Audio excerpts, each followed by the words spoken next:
thing on.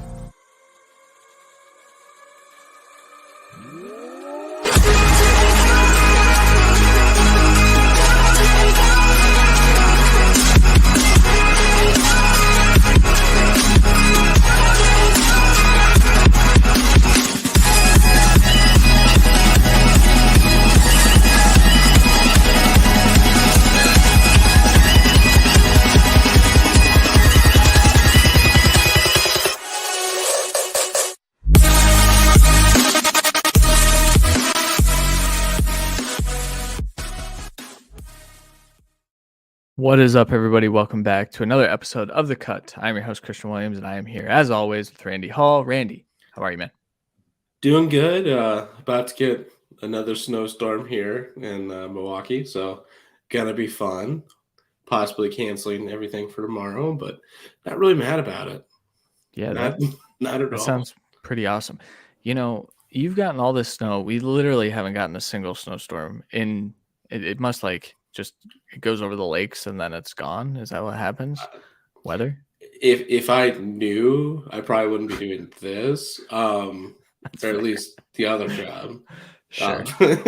Yeah, I don't know. I'm assuming just because we're closer up north, we're getting a ton of this stuff. But yeah, it's happened. And it seems to happen every Saturday. Yeah. Which Making this job kind of difficult. do your snow day dance or whatever that you used to do in school. You remember that when teachers would say, "Do your dance"? Did they do that at your school? No, they did not do that at my school. We had that at my school, which I'll tell that story later. Tonight we're here to talk about the Atlanta Falcons. We're doing a franchise fix. Actually, it's Friday, right? We're doing this on a Friday for the first time in a while. So the Friday fix is back in action. And like I said, we're talking about the Atlanta Falcons, which as we were going through this, Randy said, this is a weird team. And I said, yep, that's kind of why I want to do it, because they've kind of done a lot in free agency already, but they're in a weird spot with where they're heading as a franchise. So we're going to talk through the state of the team, the current cap situation, key free agents, and then guys that they've already brought in, some offseason moves, and then we're doing a 7-round mock draft for this one. So let's get into it. We always start with Pro Football Focus grades. And when I logged in to look at that, the Falcons were the 8th best team in overall grade last year. I think a lot of that has to do with how efficient they were on the ground, but it was a little shocking to see, considering this is a team that finished 7-10 and weren't really considered one of the better teams in football. Are you shocked to have heard that, Randy?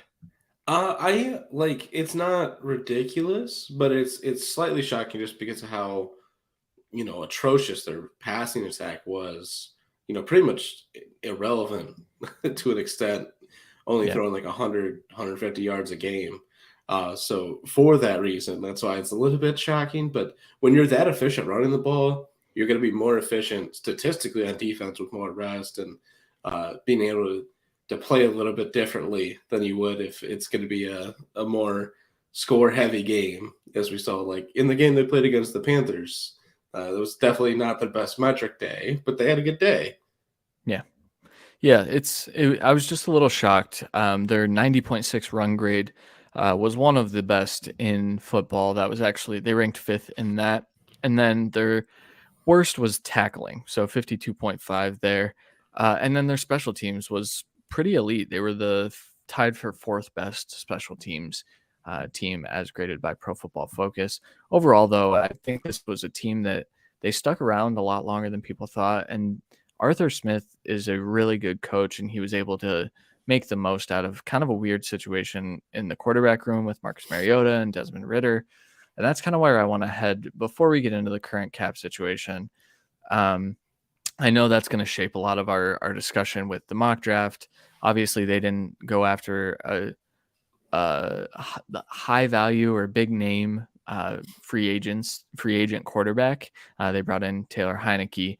But do you think that they're going to roll with Ridder this year? Do you think the Heineke signing shows that they kind of want to move off of him?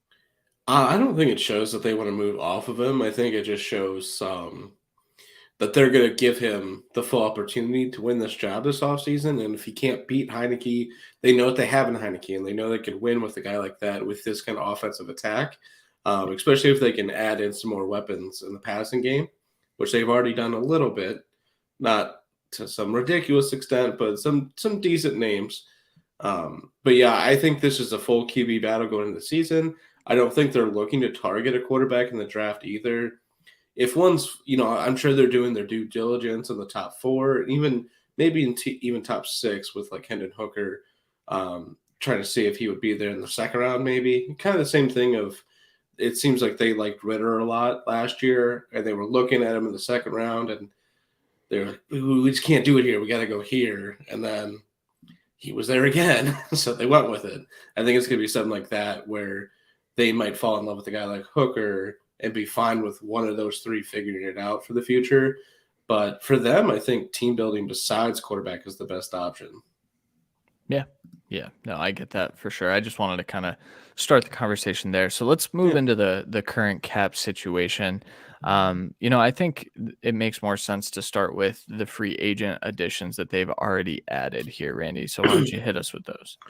Yes. So biggest names: Jesse Bates, 4 years, $64 million, the top safety on the market, bringing him over from Cincinnati to really pair with Richie Grant to make a little bit of a strength to strength of the secondary. David Onyemata to be a D tackle / D end for him, 3 years, 35. Caleb McGarry, and I'm missing someone because I didn't put it in here.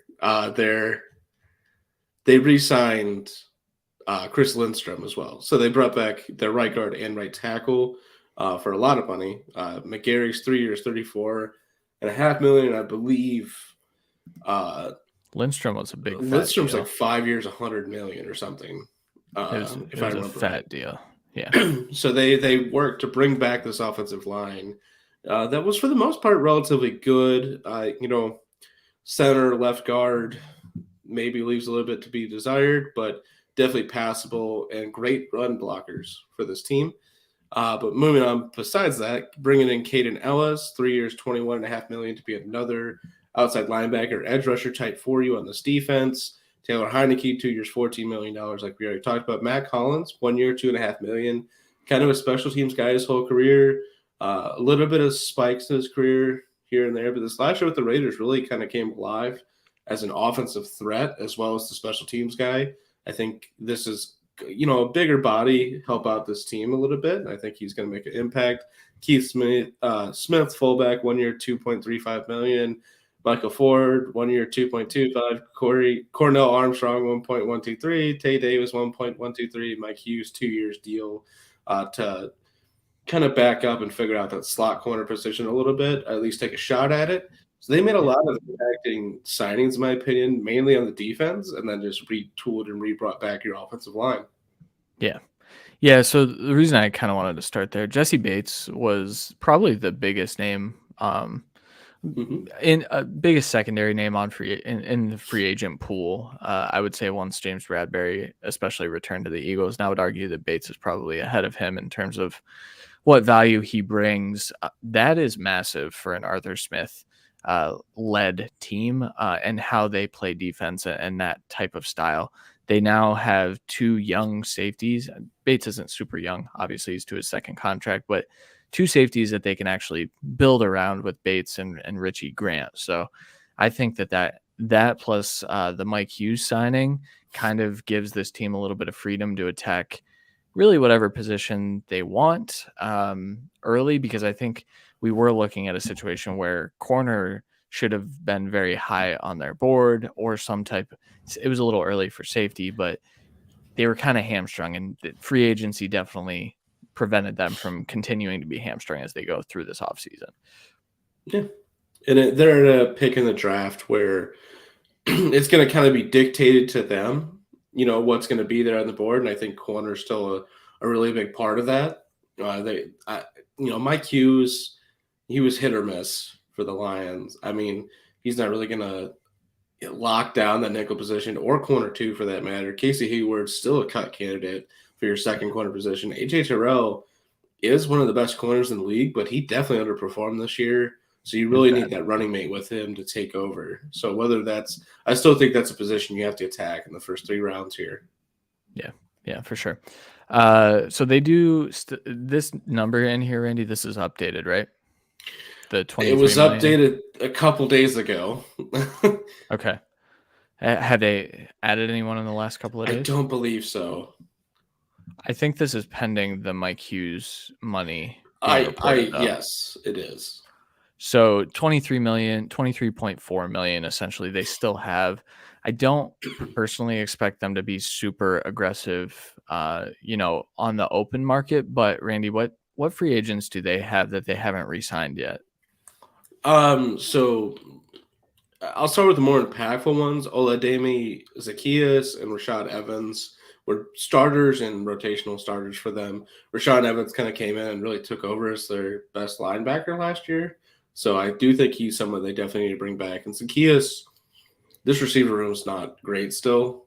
So bringing back a guy that works with this offense and knows what to do is a smart play. But Bradley Pinion, Eric Harris, Demir Bird, Anthony Ferguson, Elijah Wilkinson, Vincent Taylor, Bo Brinkley, Kadero Hodge, Nick Kowalski, Miko Pruitt, Jaleel Johnson, Colby Gossett, Matt Dickerson, and Rashad Fenton are all still out there as well. Most of those guys are just guys that were filling this roster up, to be fair. I don't think they need to bring it back, but the first 2 I talked about, I do think are not necessarily cornerstones or building blocks, but I think they can keep this process going with some short-term deals. Yeah, for sure. And so, Randy, when you attacked free agency for the fix, where'd you go? So I honestly I do want to preface this by this division is wide open for the taking. The Panthers are selling out to get their quarterback of the future and trying to rebuild that offense a little bit, at least weapon-wise, through a free agency. The Saints moved with Derek Carr, restructured Thomas with Olave there. They're trying to figure that out. They still got no money for the future. Bucks without Brady, they're trying to figure out what they're going to do at quarterback. If you do this the right way with how they play offense, you can win this division if you can rebuild the rest of this and fill out the roster, even without drafting a quarterback this year. So with that in mind, I spent basically the remaining money. Now, realistically, I don't think they do all these deals, even if they could. But I think if you really wanted to give your best foot forward to win this division this year, this is something you could do. Bringing back Rashaan Evans, 2 years, $9 million. I think this is a contract that gets done in the next couple of weeks as well. They really should bring him back. They're a 3-4 team that really has a couple young edge rushers and a new free agent signing edge rusher at outside linebacker, and then basically Troy Anderson on the inside. I think you need to bring back someone else and still attack this in the draft. Troy Hill, 1 year, $3.5 million. Again, if we can get 2 or 3 shots of this nickel cornerback position, Troy Hill is not going to stay with the Rams. Not with this team rebuilding completely. I think this is a fun landing spot for him. Brought back Olademi, Zacchaeus, 2 years, $7 million. This receiver room is really bad, and you're not going to be able to take 6 shots at it unless you take something at pick 8, which I don't think you can do. George Fant, 2 years, $7 million. They have their starting tackles, I think, and I think they're comfortable with them for the next 2 years. But besides that, they have Taylor Vrabel, who was definitely like a 5th to 7th round guy that we liked last year that has upside, but he's not ready to really step in and be your swing tackle right now, in my opinion. So I think bringing in George Fant to actually just be your swing 6-man tackle is a good play here while you try and build up the rest of it and figure it out to get rid of him in 2 years. And then DeAndre Carter, I've brought him up a couple times, but 1 year, $2 million. His market value is just decreasing at this point. Just another kind of bigger body, but another deep threat for this offense to work on play action, really fleshing out this receiver room as best as we can. And a late addition for me, Rasheem Green, just getting another big body edge rusher. I believe he's like 6'5", 280. They really don't have pure 3-4 edges on this team right now that I really like. So getting him in there gives you another guy to at least rotate in. I think he had like 4 sacks, 20-something tackles. He was a rotational guy for the Texans last year, but I think he could make an impact for him. Yeah. So you went fairly aggressive. I spent money. I spent money to win this division. I think that's fair. I think there's also a world in which they say, "Hey, we were 7-10 last year, and we're bringing back a lot of that core. Let's bring back a few of those pieces." And really, Rashaan Evans is the guy I think they still are working at bringing back. 2 years, 9 million, same deal that you gave. I think that that's a smart deal to make. He kind of, like you said, he played well last year, and I think that they're going to want to get some of that production once again. And then I just stole Troy Hill from you as well. So I stole that contract. And then outside of that, I just think, rolling over some of that money, and then just kind of running it back with the guys that you've added so far, I think you're in a fine position to continue competing for the division, because that division is wide open. The Panthers are making a push for it right now with all of their signings and a rookie quarterback, but this is very much so a potential playoff team. So, yeah. And I will say that of my deals, the ones that I would expect, if I was to cut deals from this for them, it'd be the receiver deals. I think they signed Mac Hollins, and that might be it for them, and they'll address getting at least one more in the draft, but that'll probably be it. So, I mean, it only would free up another $5.5 million this year. But that is a good enough amount to roll over into what will be a lot of cap next year as well, even with those big signings. So yeah, for sure. All right, let's get into our drafts. So we haven't really talked about team needs. We've just talked about their acquisitions, but the defensive line is in bad shape right now. Not bad shape. It got a nice anchor in the middle with Grady Jarrett and David Onyemata. But outside of that, I think they brought back some pieces that, like Lorenzo Carter, not really a guy that's getting, any pressure on quarterbacks. They didn't have too many people that could get to the quarterback last year. So edge is probably their number one need. Do you agree with that, Randy? Yeah, I definitely would have that up there. It's just like I said, it might be a position that's a little bit picked over who they want to spend at 8, and that's going to be the issue. Yeah, and then so just defensive line in general, wide receiver we talked about, linebacker, center, corner, offensive tackle, quarterback, running back is what we have listed. I would argue I liked Ritter a lot. I am optimistic that he can, become an NFL starter. I also think that what we saw last year was he flashed once, and I'm a little skeptical that that's going to happen this year now. So, and I think it's worth noting that he's a third-round pick. Those guys don't get too many opportunities. So I think the first time he fails this year, it could be the Taylor Heineke show moving forward. But day two, there's no reason to go back to the well and draft a day 2 quarterback, in my opinion. There's the purpose of that. There is no purpose to that. You already have one of those guys in Desmond Ritter. So, so I do think while that is probably one of their bigger needs, it's just they're not going to attack it unless Anthony Richardson falls to 8. Do you think that there's a world in which that happens? There's definitely a world that it could happen, and there's a chance that they love Levis as well.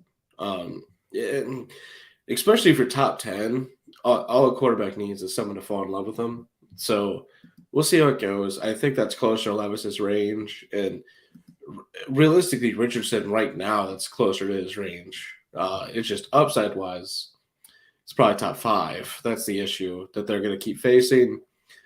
Yeah. But yeah, that's why I have quarterback lower on the team need as well, because while a top end quarterback is probably number 1 for them, it just seems like they are going to take the shot with these 2 this season. Yeah, for sure. All right, Randy, let's did you make any trades in your draft? I did not. All right. Although I will clarify one that I think they might need to. Okay. Just a small one. Do you want to do back and forth again, or you want to go through it? Yes, okay. You first. All right. So at 108, I could not consistently get an edge rusher there that I really liked. even Lucas Van Ness was kind of popping off the board a good amount of times to like the Lions or the Seahawks. So it was just really tough. So because of that, I went with Devin Witherspoon, corner from Illinois. I think he gives you at least the what you want in a blend of inside outside, and I think he could immediately be a dominant corner two for you. And you're literally just you're finishing strength to strength here. The secondary is going to carry this defense and allow you to not have as dominant of an edge rushing presence on this team and give guys like Ebiketie another chance to develop this season. Yeah.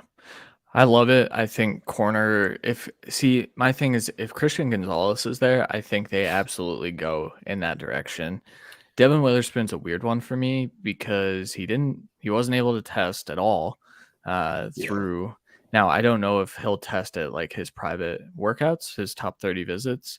I don't know if he's on their list. I need to kind of find a good resource for the top 30 visits, but his film is that of a top 10 pick, I think. Especially if he's starting off as a corner two for you. Right. He's going to be ridiculously dominant and help be an actual vocal leader for this defense. The other thing is, like, I consistently had the Raiders taking Gonzalez ahead of it, and it just keeps poking that bear kind of situation of are you gonna take a different edge rusher, which maybe someone else did, or are you gonna go for something else? And there were sometimes that Jalen Carter was there, and I'm kind of iffy on that situation still. So I was leaving it off the board a little bit. But the other thing is 44. I don't know what corner is going to be there. We are getting at least 6 corners in this first round, guys, and that is scary to me, because there's a legitimate chance that the Ravens at 22 aren't going to get any of the top 5 or 6 corners. Like that's an actual opportunity in this draft. I'm not guaranteeing it by any means, but they also desperately need a corner. And so do other teams after them. So at that point, you're telling me that I'm getting possibly anywhere from the 6th to 8th best corner on my board for them. Yeah. And my top 2 or 3 edge rushers are off the board. I'm taking a top 3 corner on anyone's board. It's a really good way to look at it.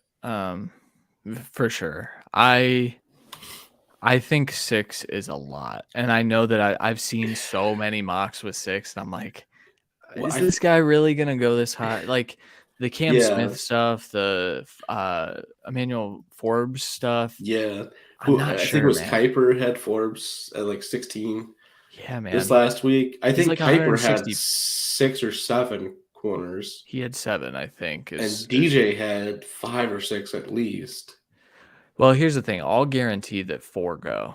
And yeah, I think it's a lock that 4 go.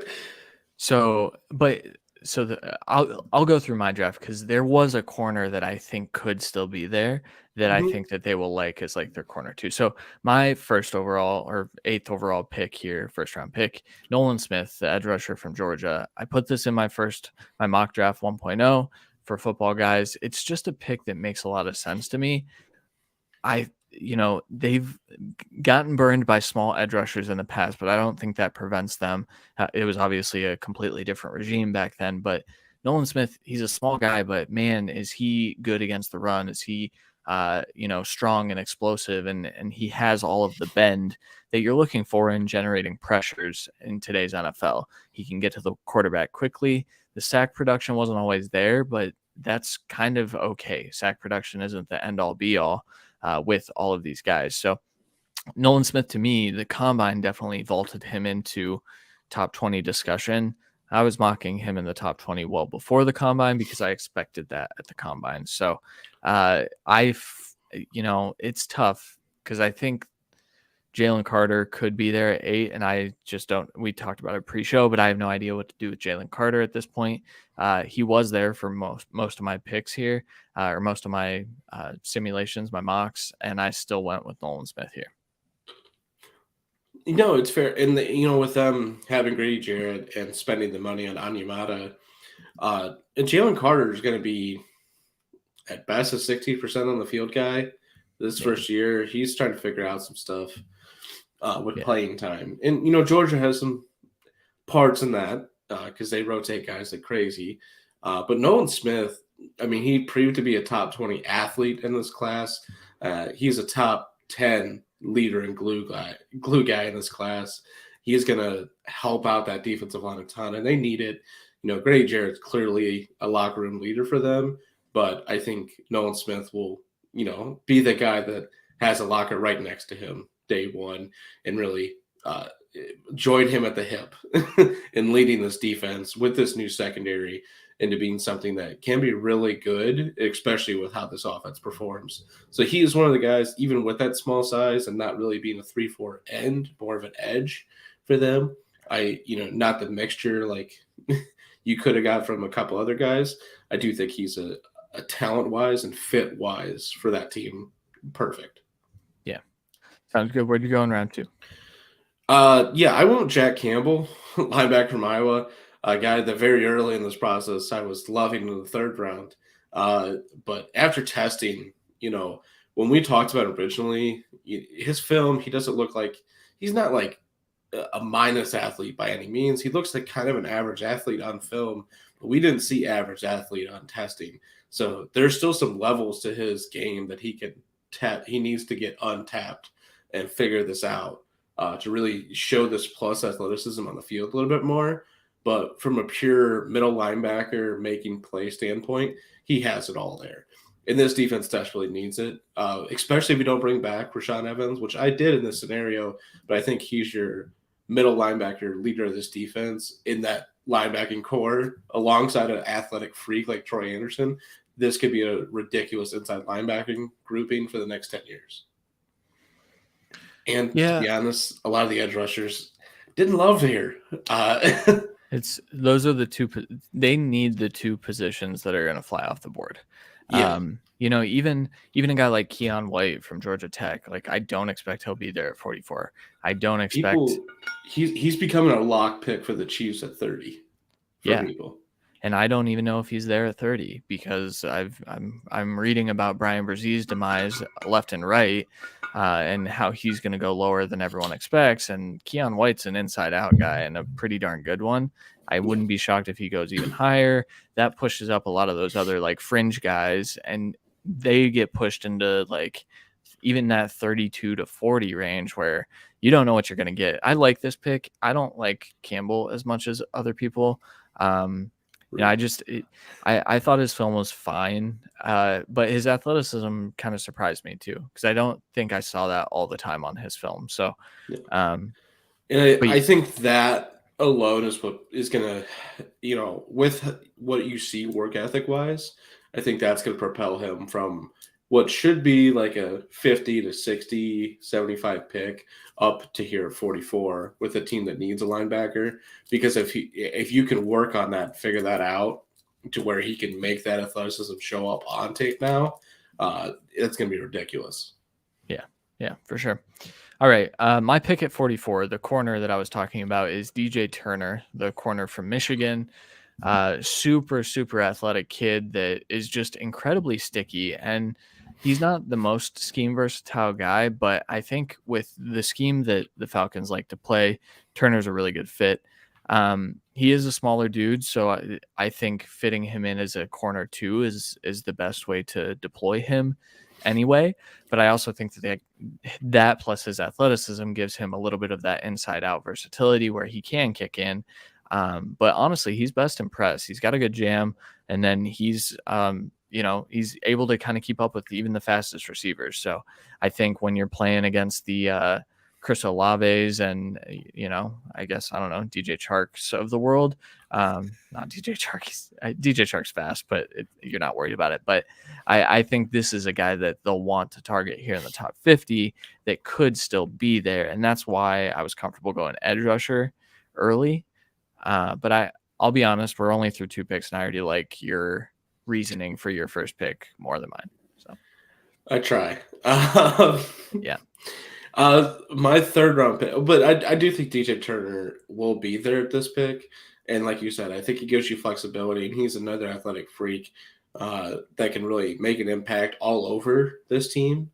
There was some talk as well as him possibly even being moved around at safety at times. I don't think they need that now, but there could be times where he could definitely be used in different ways. So I think it's a good pick.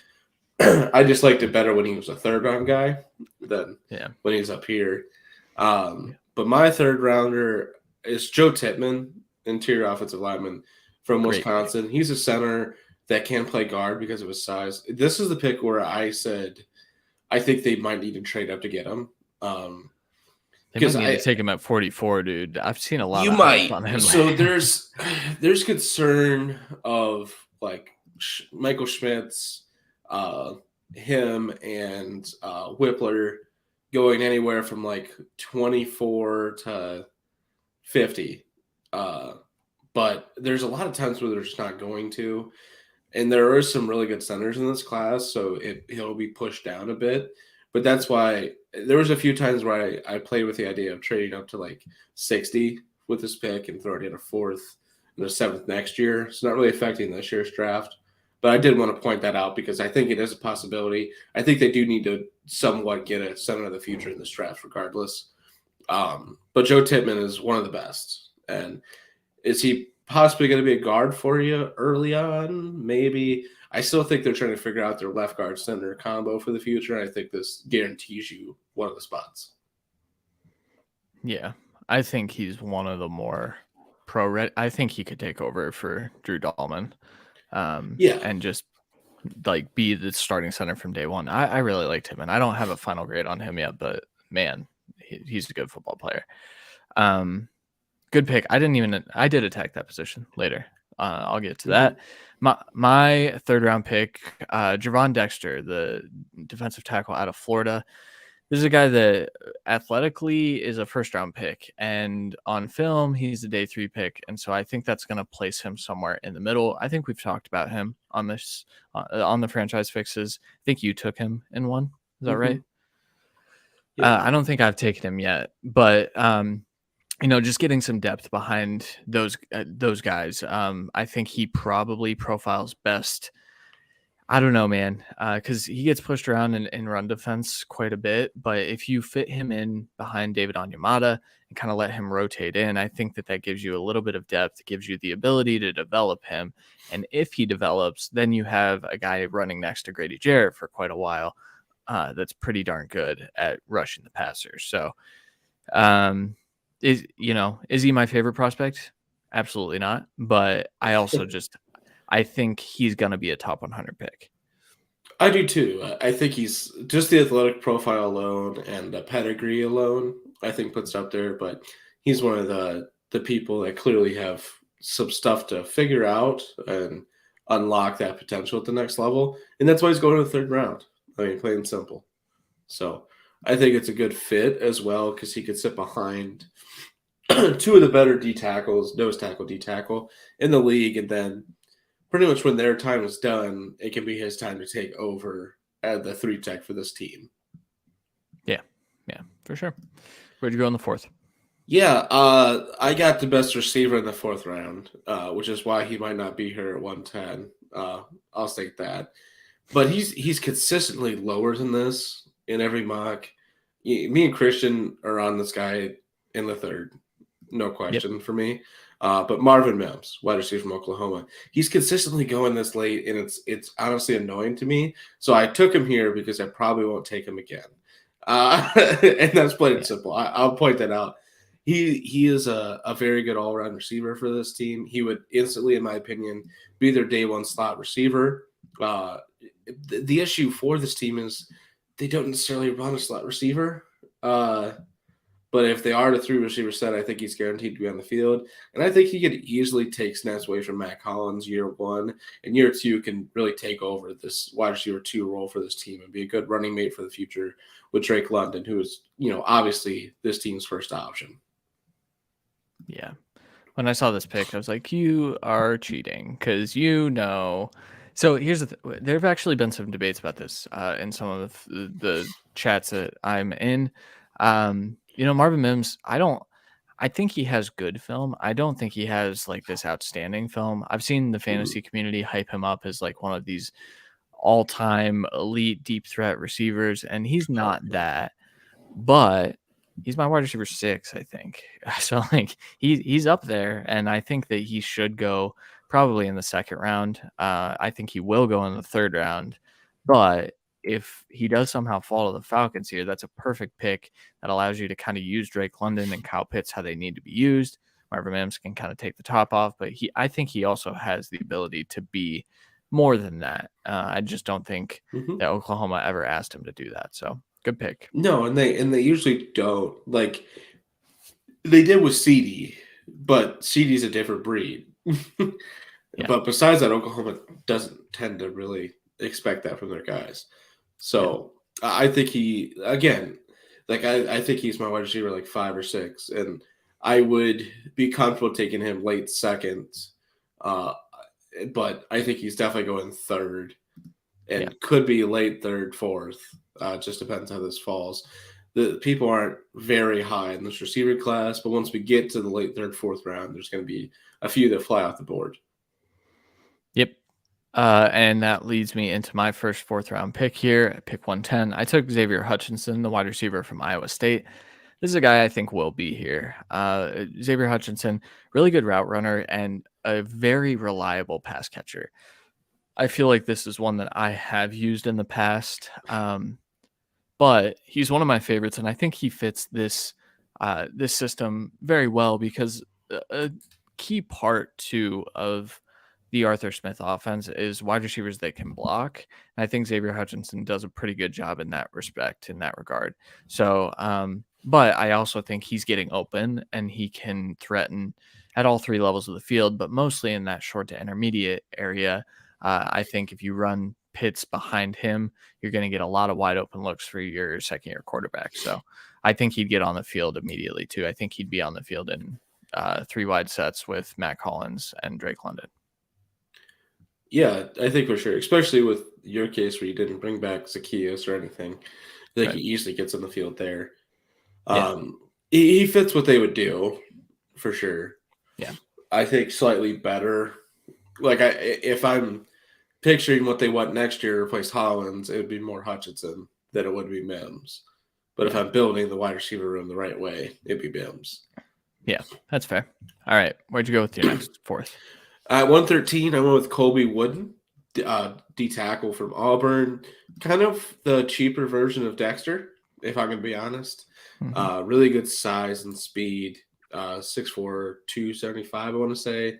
But a very good athlete, really good pass rush upside, and good anchor at this position. But same kind of issues, consistency, plays really high, and hand placement not the best. So there's a lot of consistency issues with this player to where he's going to fall all the way down here. Like athlete-wise, he's easily a third rounder, but his consistency and his film puts him in the fourth because he needs to really figure out how to stay low and play at the right level for this kind of position. But when he's rolling as a pass rusher, he's one of the better pass rush tackles of this class. So I think that's a good rotational player for you for this team. It helps attack this position because in fairness, I didn't really attack edge rusher a lot because I signed an edge rusher and no one was falling to me. So yeah, and that happens. You have to play the board how it comes to you, right? So yep.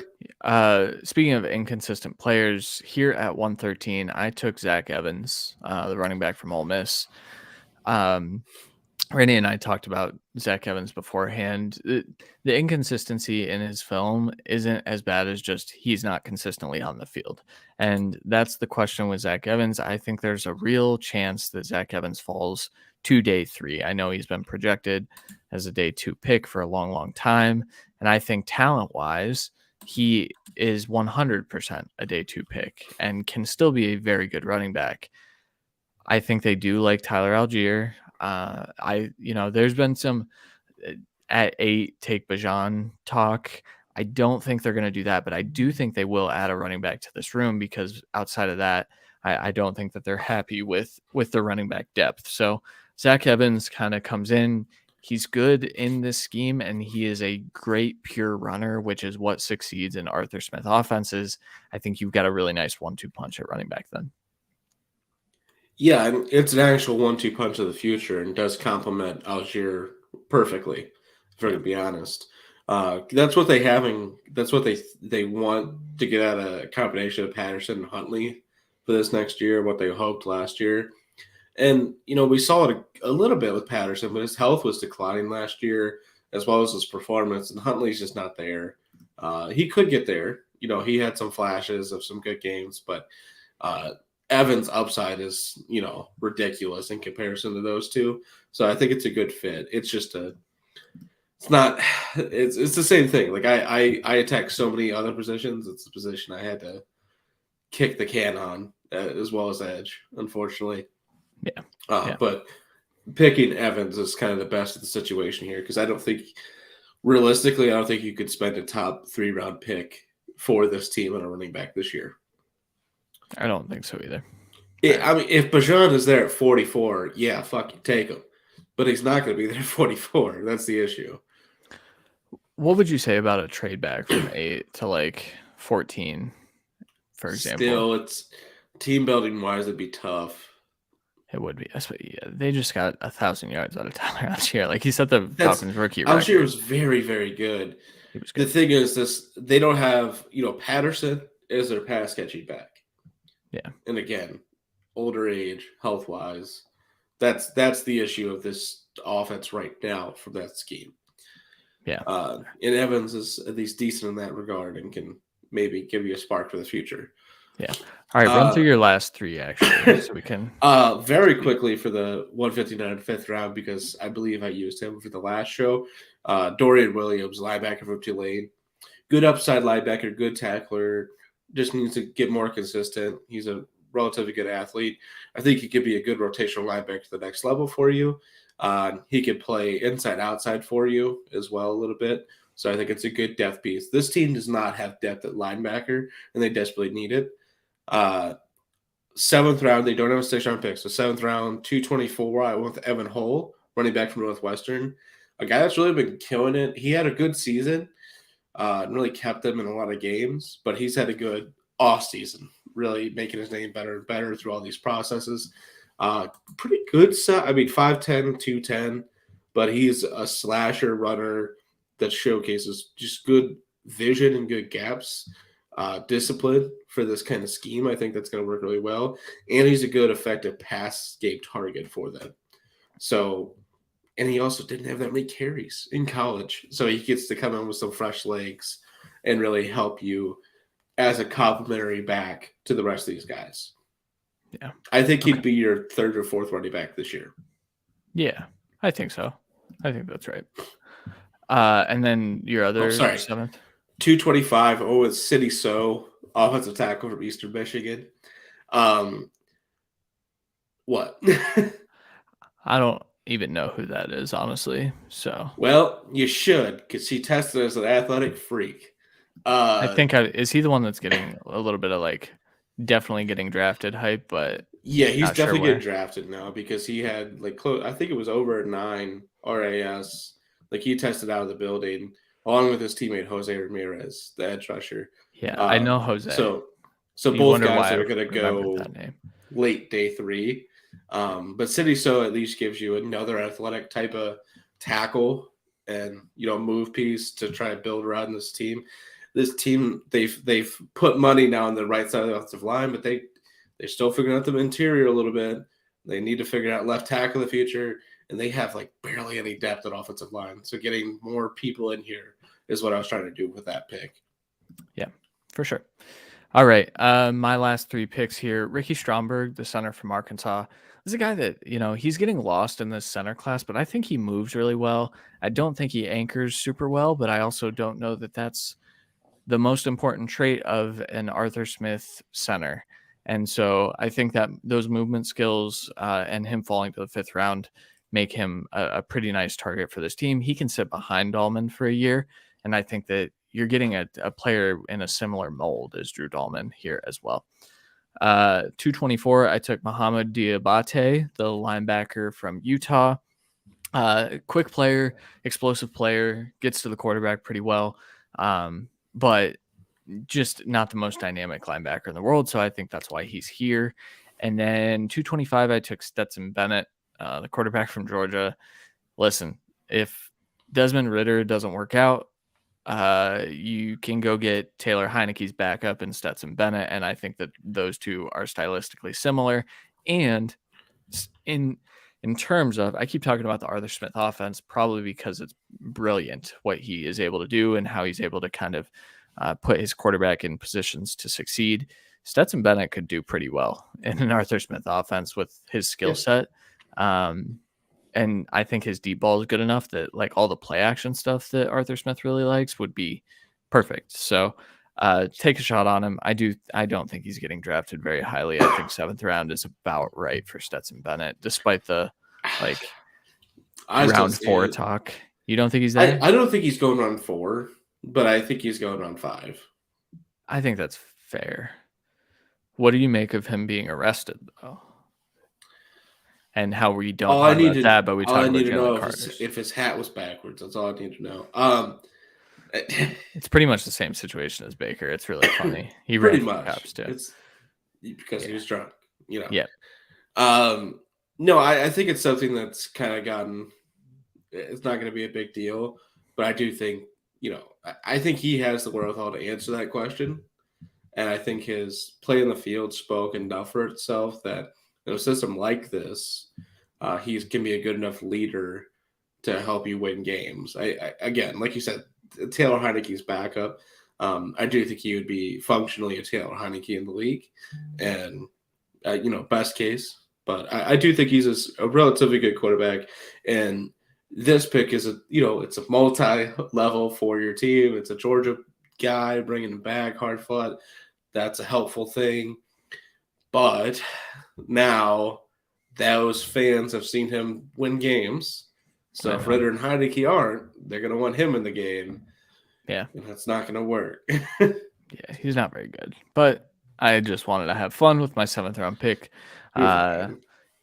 All right. I'm going to run through my new roster really quickly. So Desmond Ridder, Taylor Heineke, Stetson Bennett. I'd cut Logan Woodside in this case, by the way. Not keeping 4 quarterbacks. That's crazy. Tyler Algier, Zach Evans, Cordero Patterson, Caleb Huntley as well. Keith Smith at fullback, Drake London, Xavier Hutchinson, Mac Hollins, and then at slot, just Kyle Pitts. I don't really care about my slot wide receiver spot. Offensive line, Jake Matthews, Matt Hennessy, Drew Dahlman, and Ricky Stromberg, Chris Lindstrom, Caleb McGarry, and then Jalen Mayfield to kind of be in your swing guard. And I don't love that. I kind of wish I had more guard depth here. Tight end, Kyle Pitts, Jonnu Smith, and then a litany of other guys. I'm cutting some of them in training camp. Defensive end, Nolan Smith, nose tackle, Grady Jarrett, defensive tackle, David Onyemata, and Javon Dexter. Linebackers, Lorenzo Carter, D'Angelo Malone rotating in, and David Ananai. And then the will linebacker, Troy Anderson, Muhammad Diabate. Middle linebacker, Rashawn Evans, and Michael Walker. Caden Ellis at outside linebacker. And then corners or secondary, AJ Terrell, Casey Hayward, DJ Turner, Troy Hill, D. Alford, Mike Hughes. Pretty good core there. And then, like I talked about at the beginning, Jesse Bates, Richie Grant are the guys you build around in your safety room. Yeah, I think you addressed some spots that I couldn't. So I think that works out really well. For mine, Desmond Ridder, Taylor Heineke, quarterback. Algier, Patterson, Huntley, Hull as your running backs. Cut everyone else. Keith Smith as your fullback. Drake London, Mac Hollins, Marvin Mims as your starters with DeAndre Carter and Olamide Zaccheaus as your rotational guys. Jake Matthews and Caleb McGarry as your tackles with Fant and Vrabel. And honestly, Mayfield as well as your rotational tackle possibilities. Hennessy, Tippmann, and Lindstrom as your interior with Mayfield and Dahlman as your rotational guys. Pitts and Jonnu as your tight ends. Everyone else, as far as I care, doesn't matter because they got like 6 tight ends. Traquan Graham and Rasheed Green as your edges with Grady Jarrett and Onyemata and Colby Wooden in your interior. Lorenzo Carter, Caden Ellis, and Arnold McKetty as your edge rush linebackers. Troy Anderson, Rashawn Evans, Jack Campbell, Dorian Williams as your 4 interior and edge linebackers just rotated and constantly causing havoc, and all really athletic. And I think that's a big aspect of this, of what I was trying to build in that linebacking room. AJ Terrell, Devon Witherspoon, Casey Hayward, Troy Hill, D. Alford, Mike Hughes, Jesse Bates, and Richie Grant as your secondary. I think your defense is really good, except edge. Yeah. And that's the thing. If you're going into next year with this team and thinking, okay, like maybe we have a new left guard next year, maybe we're going to new quarterback next year, and then we need an edge. And that's about it. Yeah. I'm pretty happy, guys. Yeah. Yeah, that's a good build. I really like your reasoning for going corner in the first, and it's going to influence how I write my next mock, I think. So, spoiler alert. Whoops. Yeah. Yeah. I don't know. I'm still working through it. Next one drops in a couple weeks. So, okay, that'll do it. Is there anything you want to add on the Falcons before we bounce? I think, they have, with coaching and scheme, as long as Ritter or Heineke performs to the level that we know they're capable of, I think this team could win the division. Plain and simple. NFC South is so wide open. Yeah, I like the Panthers to win it, honestly. I like what they've done to build the offense for CJ or Bryce or Anthony. But most likely CJ. But just not Will. Just not Will. That would be something. But in reality, if they take Anthony, the Panthers aren't winning this year. But if they take Young or Stroud, with what they're doing, with how that defense looks, they got a shot. Yeah. But it all changes if the Bucs get Levis now, and his Levis better than Baker right now. Yeah. I don't know. For the team. Levis sure. Yeah, maybe. I don't know, man. And some games Baker would destroy him, but some games Levis will make him look like Stetson Bennett. Yeah, but some games Baker will just look like Levis did at Kentucky, and so I don't know. It's a worthy conversation to have, because I think the reality of that is, that could happen for sure. But okay, yeah, good franchise fix. We'll be back we talked about a free agency recap episode at some point here in the near future. So we'll be doing that early next week, I think, is when it'll drop. And possibly Friday fix again next week. The tournaments are done for me, so this last week was ridiculous. I worked like 50-something hours and then 7 hours on Sunday. So no time. This is really the first time I've had. So I'm very happy to be back doing this. Yeah, it's been a good time. I think that's it. We'll be back early next week. Randy, anything else to add? No, we're good. All right. Sounds good. Well, for Randy Hall, I'm Christian Williams. We will talk to you guys next week. Later.